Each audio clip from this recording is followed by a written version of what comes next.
often hear these words in the Declaration of Independence, probably not often enough, but life, liberty, and the pursuit of happiness. These words are too often taken for granted. And now you've heard from many different leaders who are champions of liberty. You're going to hear from my friend Chip Roy here soon, talking about the great work that he's doing in Congress. But you hear too much lip service from a lot of these politicians. And they'll talk about liberty and then they'll vote against liberty. I realized today as I got here, landed here this afternoon, I hadn't gone and looked at the book definition, the dictionary definition of liberty recently. It's a good reminder. It is the condition of being free from confinement, servitude, or forced labor. It is the condition of being free from oppressive restriction or control by a government or other power. It is a right to engage in certain actions without control or interference by a government or other power. Words are powerful, and they mean things.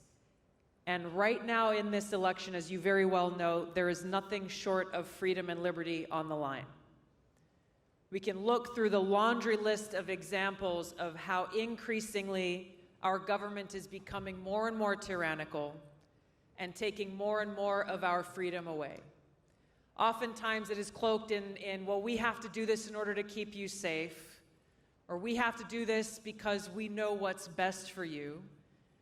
But even now we are seeing that they're not even making excuses anymore. The brazen abuse of power and power grabs that are ongoing. We look at the last 4 years under the Biden-Harris administration, and I thought as I look through all these examples, and I talk about them very often so that we are reminded of the truth about what's really going on. How many of you saw Kamala Harris's first ad? Her latest campaign ad? A few of you. So for those of you who haven't seen it,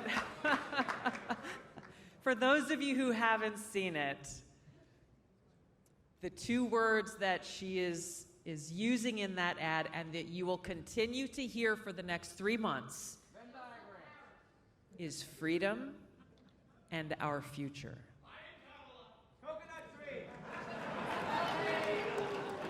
She is promising to be a president who will champion our freedom and who will bring about a bright future.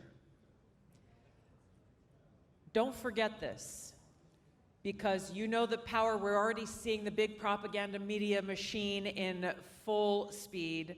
They are trying to revise history and trying to create this image of Kamala Harris that is not based on reality. And she is using these words very intentionally, that she will fight for our freedom and our future. Know this, because you guys are the soldiers who are out on the streets, who are the truth tellers. And this is what we are going to be confronted with on every front. And the best way to combat their propaganda is with courageous and strong voices of truth.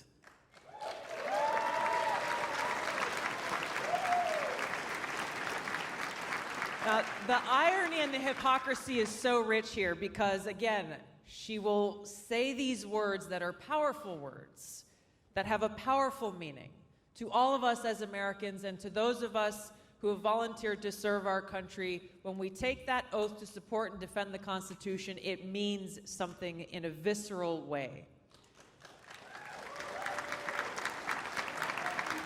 So it is rich to hear these words coming from a person who was charged with the serious task of securing our borders, lied to us for the last 3 years telling us the borders are secure. Shouldn't even have to go to the border because there's nothing going on there.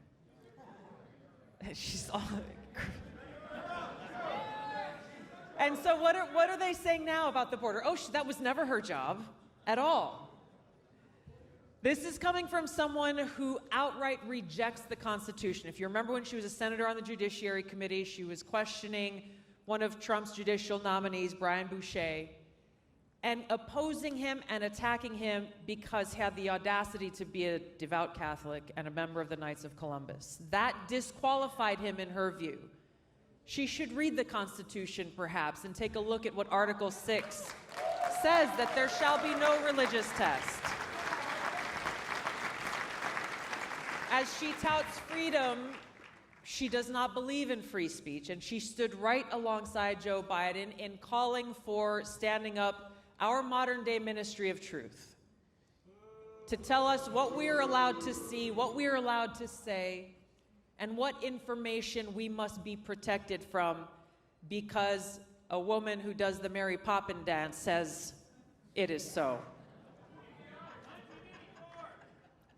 This is coming from a person who talks about freedom and our futures, is also a person who not only doesn't believe in our Second Amendment rights, has said over and over and over again how committed she is to taking away our guns.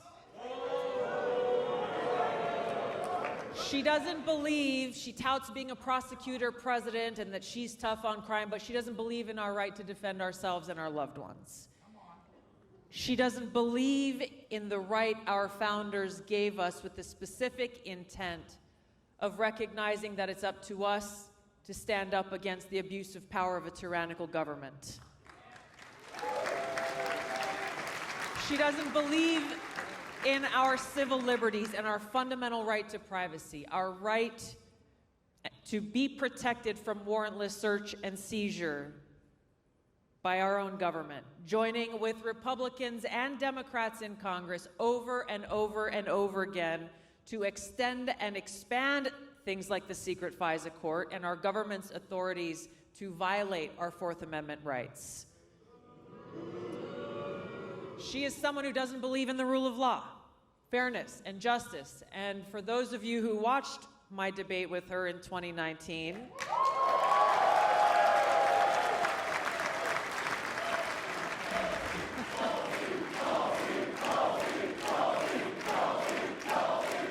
so you've seen it.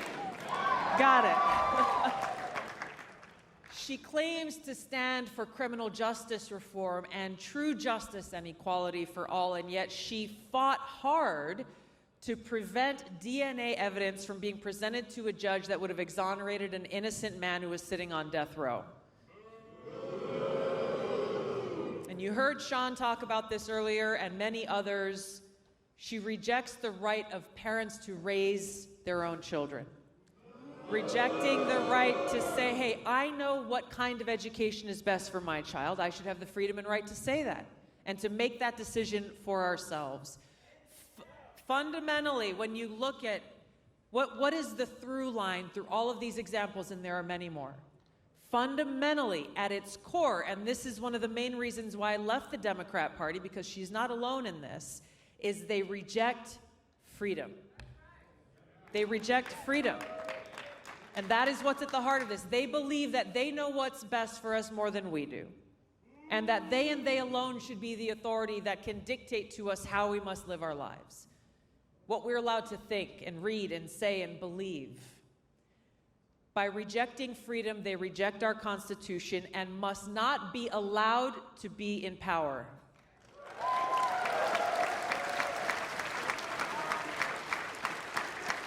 So we have our work cut out for us. These next 90 or so days are going to be tough. The propaganda machines are already working overtime. I saw a post yesterday that someone sent me that MSNBC had up for a little while, taking clips from a Joe Rogan conversation with Michael Malice and splicing it together to make it sound like Joe Rogan was endorsing Kamala Harris to be president, number one. But the funny thing was that the splicing of words that they took, I posted this on my social media if you want to take a look, because it really made me laugh. They took things that Joe said about me and made it sound like he said them about her, to include, hey, she deployed to Iraq 2 times. She served in a medical unit. She has seen the cost of war. The brazen propaganda. This is just the tip of the iceberg. We got to know what we're up against because we have to be the strong and courageous voice of truth.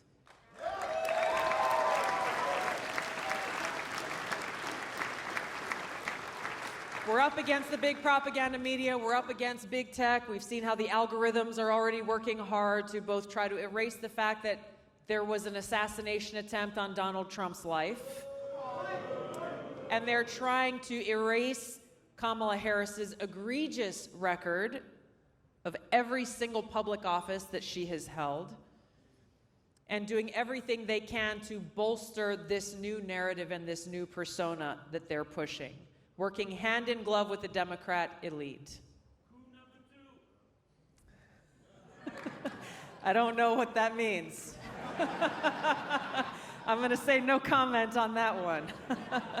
But here's the thing. A lot of people have been saying, okay, well, look, the Democrats just launched this coup, and they took out Joe Biden, and they put in Kamala Harris, and Democrats didn't really even get a say in it. Apparently today in a virtual meeting, some of them did. But the thing is, you look back to 2016. I was a vice chair of the DNC back then. I left that position as I saw they were rigging that Democratic primary for Hillary Clinton. Fast forward to 2020, Democratic primary. I was in that Democratic primary and experienced firsthand about how they worked hand in glove with the big mainstream media to pick and choose which candidates they wanted you as voters to be exposed to, what they wanted you to know. And for the rest of us, they did their very best to smear and destroy, undermine credibility, black out, and completely cancel so that people would say, oh, you're running for president. I've never heard of you. The examples are great about how serious the powers are who are launching all that they possibly can against us and against our freedom. It's discouraging, honestly, because I hear from a lot of people who express how hopeless they feel in this moment. That the powers seem so dark and so great. How do we lift our voices and break through the noise? Here tonight, when I got here, I talked to a few people asking, how do we break through? How do we, just little old American people, how do we break through this gridlock of noise and power and propaganda that is being thrown at us? By standing together, recognizing that while we may not agree on every issue,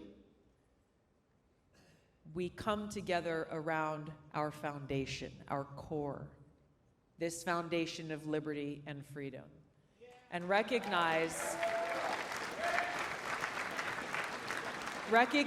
that we forget sometimes our founding fathers had some pretty fierce and strong disagreements with each other, and they battled it out in private and in public. Some of them absolutely hated each other. But ultimately, what did they do? They recognized the imperative of that moment in time and the mission, the no-fail mission they had before them. Well, we are facing a no-fail mission today. We cannot afford to fail. We cannot afford to stand on the sidelines and think, okay, well, somebody else is going to go out there and make this happen. We can't afford to sit back and say, hey, good for you. I'm glad you're running for office. I'm going to stay at home. Good job. Keep up the good work.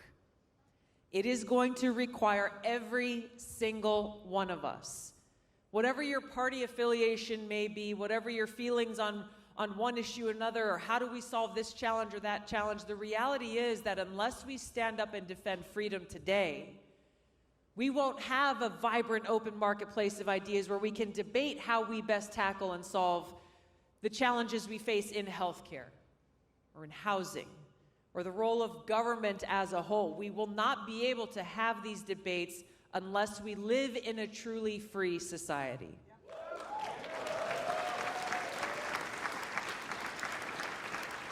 So we have to be vigilant. We've already seen over these last 3.5 years how divisive it has become, the brazenness of the abuse of power. Be vigilant and stand strong and be tireless in our defense of freedom. There's a quote that I want to share with you that was quite jarring to me when I read it. And it's a quote from President Lincoln that he delivered on January 27th of 1838 in a speech to the Young Men's Lyceum of Springfield, Illinois. He said, quote, "At what point then is the approach of danger to be expected? I answer, if it ever reach us, it must spring up amongst us. It cannot come from abroad. If destruction be our lot, we must ourselves be its author and finisher. As a nation of free men, we must live through all time or die by suicide."